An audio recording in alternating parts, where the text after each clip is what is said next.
This is KC Sports Network, proudly presented by Emprise Bank.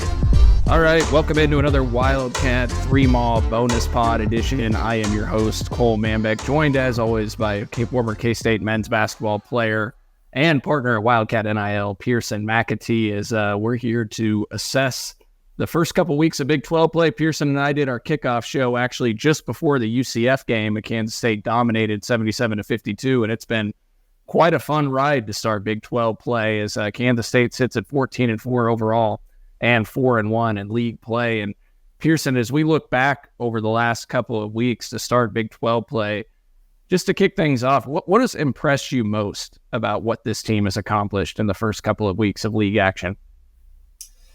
Yeah, I mean, I would say just the ability to close games. I think everyone can agree that we want Texas Tech back, and that one stood out. But to go through league play, no matter what the schedule looks like, and to be 4-1 at this point, I mean, those are the teams that are get in the tournament, have good seeding in the tournament to make it a long way. It's the ones that can prove to finish games even on nights where you're not at your best. Battled a little bit with Oklahoma State and obviously 1-1 with Baylor that we didn't think we were going to win the way we kind of played right towards the end of regulation and kind of the start of overtime. So to be able to finish those games and, those kind of under 1 or 2 possession games is going to be crucial if we want to, continue that to make the tournament and then get a higher seed. Well, and we all know Jerome Tang, 10-0 in the first 2 years in overtime, which is an insane stat. And I think I also saw a stat from John Rothstein after the game on Saturday against Oklahoma State that he's now 10-4 in games decided by 5 points or less. And I want to ask you just about the ability of this team to close out close games. What do you think the impact was? So there were some of those games early in the year that I know fans were a little bit frustrated with that were closer than probably expected to be. But you wondered down the road if it would pay dividends, that this team was used to playing in tight situations against a variety of opponents. How important was that in helping this team, you think, close out games now to start league play? I mean, it's massive. When you get in this league, obviously the conference ones are going to outweigh most non-conference matchups. And that game that we dropped against Nebraska that everyone thought was, a really bad loss is turning to look even better and better. A team that can go and beat Purdue by over 15 pretty handily. They obviously can hang with anyone. So just getting battle tested early in the non-conference is always helpful. I think, Cole, we talked about it a bunch on the last pod, just going through the experience that these guys needed to continue to get with each other. Rolling with injuries, obviously guys in and out that we were expecting to have there. They're starting to get some more confidence, starting to be able to mesh well together and play with a bunch of different combinations of guys on the floor. I think just the more practices, the more games these guys get under the belt, the more comfortable they're going to get. And it's exciting to see to start conference play 4-1. I mean, that's a kudos to them on sticking together and just kind of rolling with the punches. K-State's held their opponents over the last 10 or 11 games to around 37% from the floor. In fact, going into the Oklahoma State game, Pierson, according to Bart Torvik, K-State had been the third best defense in the country over a 10-game stretch. What makes this team so good defensively? Yeah, I'll tell you what, I love watching last year's team. It was definitely a spark, a different offense than what I played with, but the old, Bruce Weber defense wins games, how we won our championship. I mean, I love seeing the team that's able to guard this year. I think a lot of it's just energy and effort. I mean, you've seen this team rebound so much better than last year. It's been pretty obvious that was an emphasis in the offseason. They're able to go out and finish off possessions and continue to run the floor on offense like we did last year. So to have difference makers like Cam Carter having more confidence to step up to guard the guy he needs to. I mean, Dorian Finisher, someone that no one was really expecting to play this well. That dude guards and he runs up and down the floor. He'll be the guy that goes and gets the lob dunk, and then he's the first one back on defense. I mean, you just don't see that from guys when they get a big play on the offensive rim. So they're bought in, being 9 deep, sometimes even 10 deep in conference play. These guys know they're fighting for minutes every game they can. So it's kind of cool to see everyone kind of step up on the defensive side, even though we are still skilled on the offensive side. Well, you bring up Bruce Weber, actually, and I think I made this comparison to somebody else after the Baylor game. I think it was John Kurtz who came down on the court after the game, and we were talking, and And I had said, this kind of reminds me of one of those Bruce Weber teams that was defense first, offense sometimes. Now, look, you guys had good offenses as well, very talented offensive players, but defense was the mentality for a couple of those teams. How would you compare this team to some of the teams that you were on in the Bruce Weber era? Yeah, I mean, I wouldn't say it's up there with the best teams we had. I mean, when we got into, Barry Brown as a senior, Xavier Sneed, Dean Wade, I mean, those types of guys, and we were botted on all levels. I mean, we're winning games where we're only scoring, upper 40s in points. So that's a different breed, a different level. We don't need to rehash that. But, they're just locked in. They're really sticking with their principles. If you watch them, it's kind of that Texas Tech and Baylor kind of started this, where you're pushing everything to the baseline. You're going to have help there. You're not getting beat on screens. There's really never a time where there's a straight line drive in a basket. It's always got to be 2 or 3 passes to get a bucket for the opponents. And every time you can just create more passes or another, shot opportunity that's going to be outside the paint, I mean, obviously the better off we're going to be. And that's proved to be great for us thus far. I think when we talked last time, Pierson, we were addressing the depth of this team a little bit early on and wondering if they had enough bodies to maintain the toll and wear and tear in Big 12 play. And K-State has 3 of the top 4 guys in minutes played in league play, actually, in Arthur Kaluma, Tylor Perry, and Cam Carter on the season, all above 35 minutes per game. But it does feel like they have built a little bit more depth over the last couple of weeks. You hit on Dorian Finister. Jarrell Colbert also has been playing double-digit minutes over the last couple of games. Maybe just expand on what you've seen and been impressed by with Dorian, and then also Jarrell and what he's doing well on the court. Yeah, Dorian, to just stay the course. I mean, I don't think anyone was really expecting him to come in and make an impact. And he obviously stayed ready and didn't have to just get ready in the moment. He's been preparing for this for a long time, as you've heard the coaches and his players have confidence in him. For him to take that shot in the corner at the end of the Baylor game, I mean, that just shows the true confidence he has in his ability. And he's just going to continue to get better and better. So that's been awesome to see. I'd say one of the things that I would say really helps with on our depth, or I guess is going to help going forward, is we have to have guys that continue to stay ready. It's going to be really hard for them or really easy for them to get kind of down on each other or down on themselves for not playing a couple minutes. So I know Dorian wasn't feeling too great this last game, and so didn't get the minutes that he wanted. He has to come back and wipe that from his memory because who knows, he may be create a matchup problem or something along those lines. A Day-Day Ames, McCaleb Rich, even. I know his minutes have gone down significantly, but you never know that game where you have to step in. Throwing Taj Manning in there at the end. We have to continue to have these guys kind of that 7-8 on the roster through 10, 11. They've got to stay ready every game to be, to play those double-digit minutes. It's not going to be consistent. It's going to be dependent on the matchup and how well they're playing at the moment. RJ Jones hit that big 3 against Baylor, and I think we all agree they probably don't win that game if he doesn't hit that 3 in the corner in overtime, and he buries it. It was his first points, I think, in over a month. He'd hardly played over that last 4-week period. How big of a shot do you think that was for RJ, his confidence, his mentality moving forward? He saw his minutes uptick in the Oklahoma State game on Saturday. I know he didn't hit all his shots that he would have loved to, but played double-digit minutes, and he's had this huge smile on his face. And he's always seems like a happy guy, but you could tell that shot against Baylor meant a lot to him. That really helped contribute to a win. I mean, just the significance of him hitting that shot obviously helped lead K-State to a win, but what do you think of the significance of making a shot like that, feeling like you contributed to a win as a younger player, and what that can do for your mindset moving forward?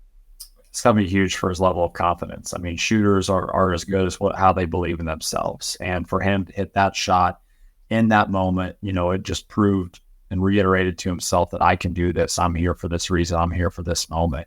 Cam Carter, I think that was right after he fouled out.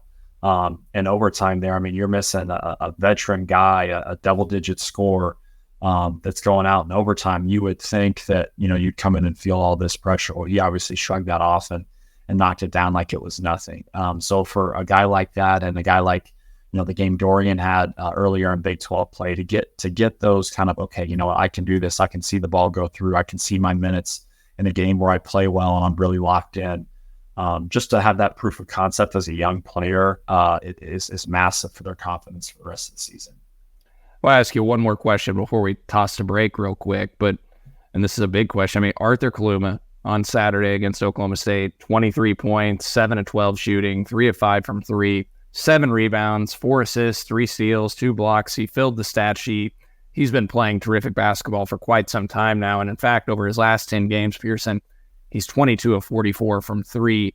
He's really expanded his game. He hasn't been a great 3-point shooter in his career, looking back in his first 2 years at Creighton, but now he's 41% from 3 on the season. Just what have you seen from Kaluma's development over the last few weeks, and how big have you seen him improve in terms of just shooting the basketball and all the variety factors of his game?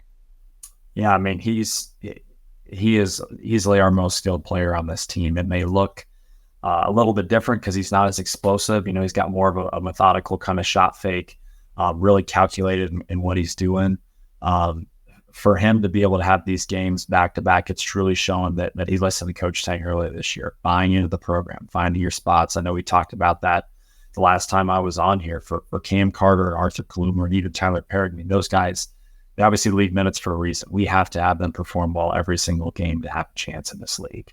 And so as long as they don't play lead ball and they find those spots they're comfortable with, whether that's in transition on the wing in a certain set or action, you've seen Arthur find those spots these last couple of games, and you can just tell how confident and how easy it looks to come to him out there. He's going to be a big-time player for us. And personally, I love the old man ball. I love this methodical shot, fake spin, look like you're moving slow out there. I mean, it's kind of shades of Georges Niang in a way.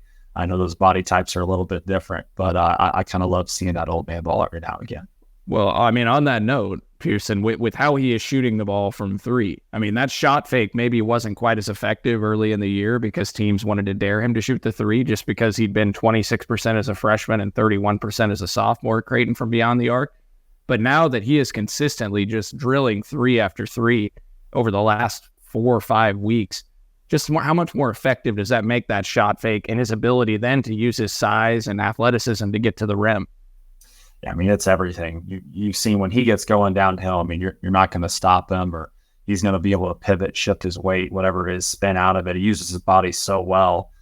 They're having to start and go out and guard that and really, close out hard. And so, those times that they're closing out short, he's obviously proven he can continue to knock it down. I mean, those stats, every single scouting report that these teams go through for the rest of the year, it's going to see, over 50% of Big 12 play, whatever those numbers, as long as they're staying around that range, it's going to say shooter first, right hand dribble, spin move, whatever it may be. It's going to say shooter on there, and they're going to keep closing out harder and harder. It's just going to make it easier on a shot fake kind of drive and move there. Great stuff. And we'll talk a little bit more about the last couple of weeks for K-State men's basketball, and also hit on a couple Wildcat NIL topics with Pierson. But before we do that, we, as always, got to tell you about our friends over at Home Field Apparel, homefieldapparel.com, one of our main partners here on 3MAW, and terrific partners with 40 K-State items on their website at homefieldapparel.com. Vintage, retro, sleek, super comfortable gear, a ton of hoodies on there, a ton of retro t-shirts. They got a bomber jacket with Pennant Willie as well, lavender bomber jacket that John Kurtz frequently rocks as well. If you want to look like John Kurtz, I don't know if you want to look like John, but he's rocking one of those. I've got a ton of Home Field Apparel gear in my closet, a ton of basketball specific gear as well. So go check them out. Score 15% off when you check out with the discount code 3MAW23, homefieldapparel.com. Again, 15% off with the discount code 3MAW23. We'll be back to talk hoops with Pierson when we come back.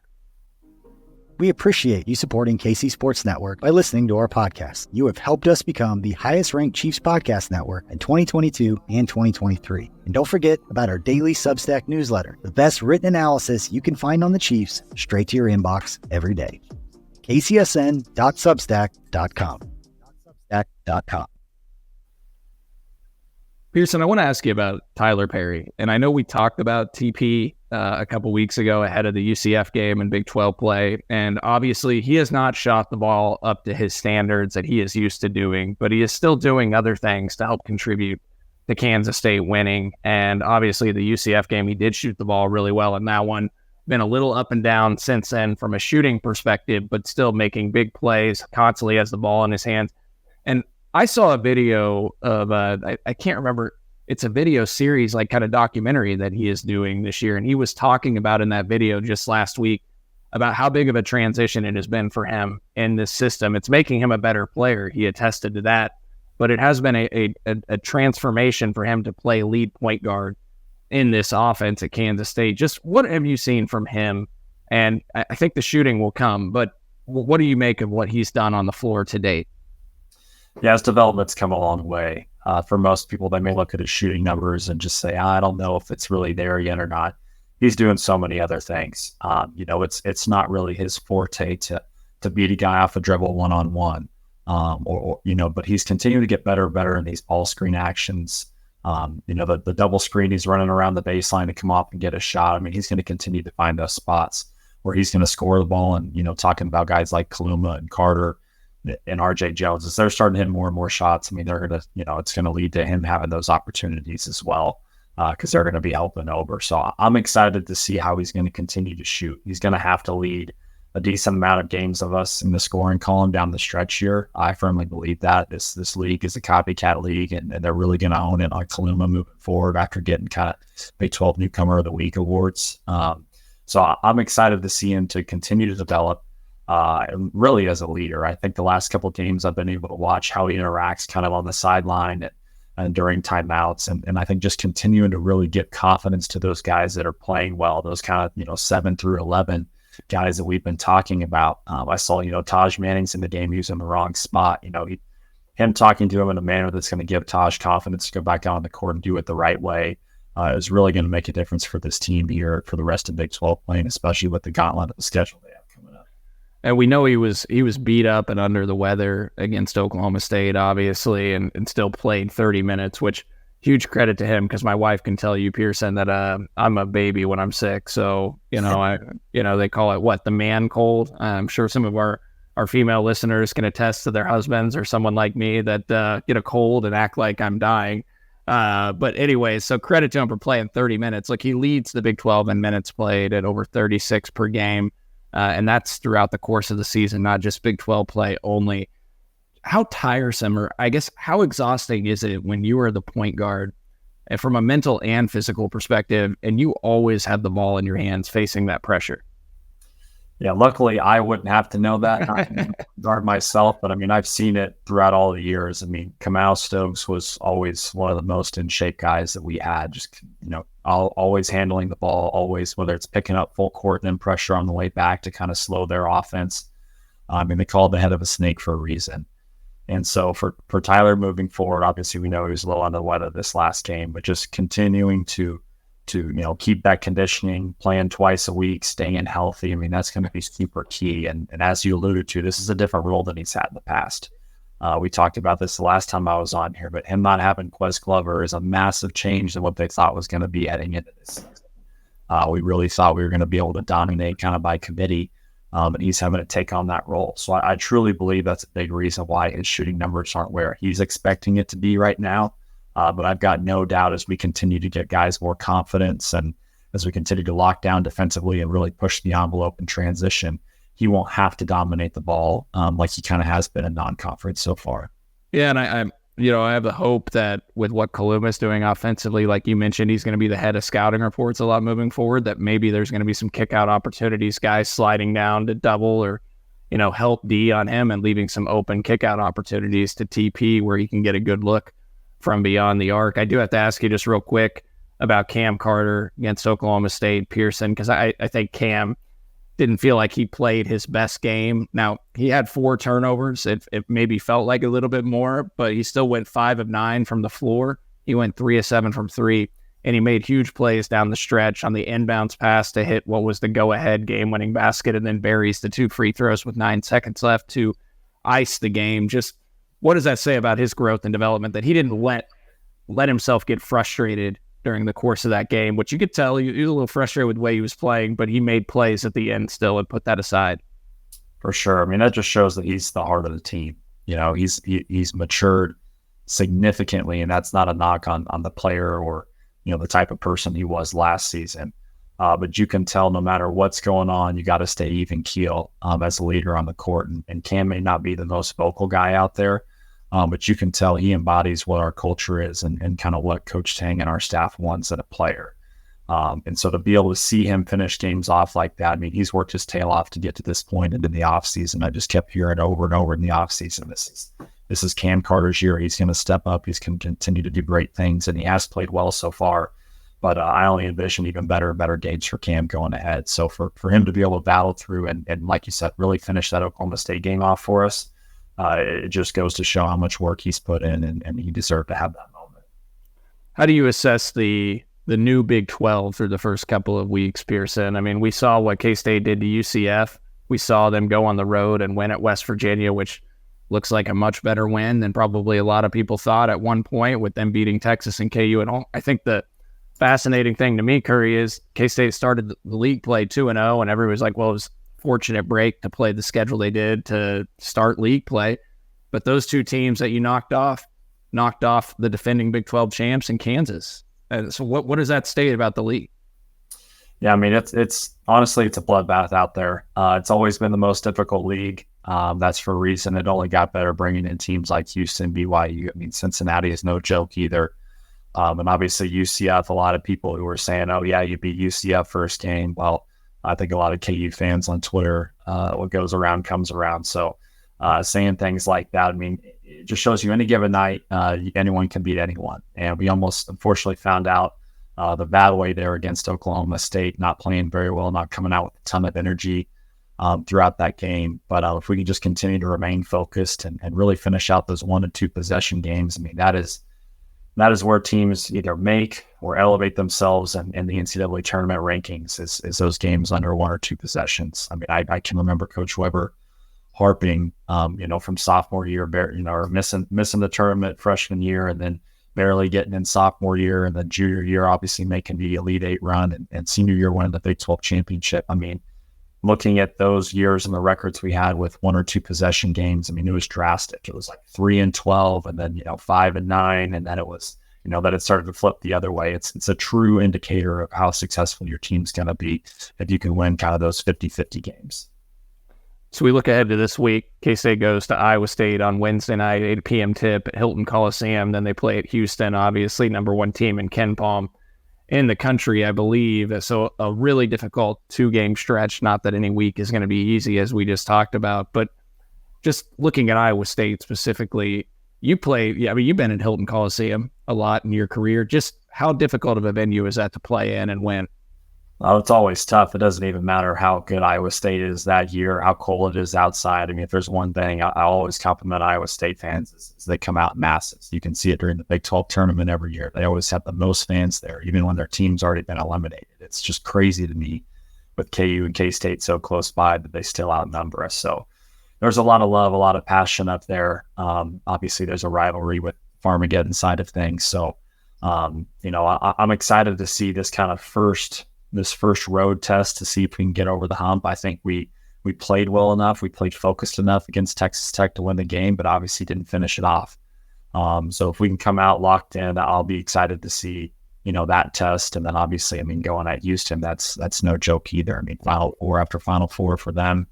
It'll be an early tip on Saturday, 11 a.m. I'm interested to see how our guys can get up for that. I know we typically practice in the morning, so I think we're going to be ready for that. I don't know about Houston. But it's just another exciting week in the Big 12. And with a game like this against 2 ranked opponents, you can come out 500, consistently, we're going to be better off than not. Yeah, I think if you told me right now Kansas State would split these 2 games, I'd take it immediately and run. I mean, one of these road wins would be huge for this team moving forward, not only in the Big 12 race, but in the NCAA tournament outlook as well. So hopefully Kansas State comes ready to play. They're going to have to take care of the basketball against Iowa State, which is top 5 in the country in turnovers forced. And we just saw what they did to TCU, forcing the most turnovers in the 8 years of Jamie Dixon as the head coach of the Horned Frogs. So K-State will have to take care of the basketball. But Pierson, what do you think K-State's record is? I'm going to quiz you here real quick because I looked this up today and was surprised. I had forgotten this. What would you say over the last 6 times K-State's played at Hilton Coliseum? What do you think their record is? Oh, gosh. Because you were a part of a couple wins. Yeah, I mean, I feel like it's got to surprise me. I mean, if I didn't know that, I didn't know any better, I'd probably say 2-4. But we got to be at least 3-3 or 4-2.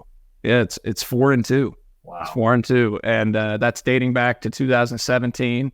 And then last year K-State was right there in a 1-possession game at the end, lost 80-76, but they had the ball with a chance to win late in the game. So K-State has played well in Hilton Coliseum. And I'd venture to say, if you look at all the league teams that have had to go there over that 6-year stretch. K-State probably has the best record of any team in the league playing in Hilton Coliseum over that 6-year stretch. So hopefully they can make it 5-2 on Wednesday night. So, hey, enough about the K-State hoops here. On the topic, though, of K-State athletics, a lot of great things going on at Wildcat NIL. Pierson, obviously, you're a partner over there. Curry Sexton as well, who we do the pod with for football.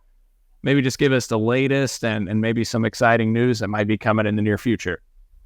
Absolutely. Yeah, I'd love to dive into deeper on the exciting news, but can't say anything just yet. I'll just say for all K-State family out there, just stay tuned to some of the upcoming posts here from K-State athletics. So don't know when it'll be just yet, but be on the lookout there. I would just say, with the transfer portal with football right now, it's such a massive topic. And NIL is necessary now for us to remain competitive and kind of elevate all of our athletic programs. I mean, it is the most important conversation for student athletes on our campus, and our coaches know they need it, and they're here to, we need to make sure that we're arming them with the resources that they need to go out and be competitive on the recruiting trail, both in keeping our athletes here and going out to high schools or our transfer kids. So in order to do that, I mean, I just really encourage everyone matters and everyone counts kind of in this race for NIL right now. And NIL is not going away. So I would just encourage everyone to go onto our website. It's catsnil.com. Just browse around there. There's a lot of different ways to get involved. A lot of them are going to revolve around things you're already doing in your day-to-day life. We've got a partnerships page with a lot of different things on there. Go check that out. We have a membership that will be dropping some content that we're getting ready to shoot here at the end of the month. That's going to be really unique. So I would say, if there's anything you just want to get, started on a general level, just sign up for that membership. It's as low as $9.99 a month. And you'll have access to that content. And there's some other things as those levels increase. But we have events every now and again, and just a lot of cool partnerships. So just go check it out. See what's on there that kind of, fits in with your everyday life. And, every amount, everything that we're doing to just intentionally, keep bringing awareness and fulfill these kind of NIL needs that our programs need to be competitive now. Yeah, I mean, there's a ton of different ways to support, whether it's through the membership tier program or the local businesses that you guys have partnered with throughout, and wildcatnilchecking.com as well. There's a ton of different opportunities that you can still support K-State athletes. It's, obviously the membership program's great, but if you're in and around Manhattan Brewing Company, get the Wabash Ale, the NIL beer, a portion of the proceeds goes back to Kansas State athletes. And obviously a lot of the great things that you guys are doing and the players and the athletes are doing from a charity perspective, and a lot of the nonprofit activity and, the Kansas State beef, offensive line gear, and all the sales of those hats and apparel and, pounds and pounds of meat being donated back to Kansas food banks and helping people in need, thousands of pounds, I believe. So incredible work you guys are doing, and just great K-Staters, you, Curry, Ryan, and others that are doing a ton of work and putting into this. So appreciate the heck out of you guys, and encourage everybody to go to catsnil.com and check out the different ways that you can get involved and help support K-State student athletes. And then be on the lookout for this exciting news that Pierson teased out. Hopefully we'll see that here in the near future. Can't wait to see it. Yeah, absolutely. Can't wait to get it rolling. I think it's going to fire everybody up, and just continue to elevate. Our only job here is to let these kids focus on the two most important things, and that's school and their sport. And so we're just here to continue to provide opportunities. We're getting them involved in the community with different businesses. I mean, we're handling all of that on our end. So just the more and more you can help, or even just spread the word, every dollar counts. And, we're just excited to continue to build on the success that our athletic programs are having right now. Yeah, a lot of success right now. It's a pretty darn good time to be a K-State fan and want to support these student athletes that are contributing to a lot of fun and enjoyment for us as fans, and going to the games and watching them on TV, because the men obviously are in a tie for first place in men's basketball, 4-1 in league play, 14-4 overall. The K-State women creep up to number 4 now today in the AP poll, the highest ranking in 21 years. They're having an incredible season. They actually have just tipped off underway. So I think Pierson and I are probably going to go watch that as they're on the road at Waco right now. And hopefully by the time you're listening to this, they've pulled off an upset at Baylor, as they were 6.5-point underdogs. And then obviously the K-State football team won 9 games last year. It has a lot of talent coming back for a team that will contend in the Big 12. So it's a fun time to be a K-State fan, and go support Wildcat NIL. Go to catsnil.com and help out K-State student athletes. Appreciate you, Pierson, for jumping on with us as always, and appreciate all of you guys for listening to another 3 Mall bonus edition.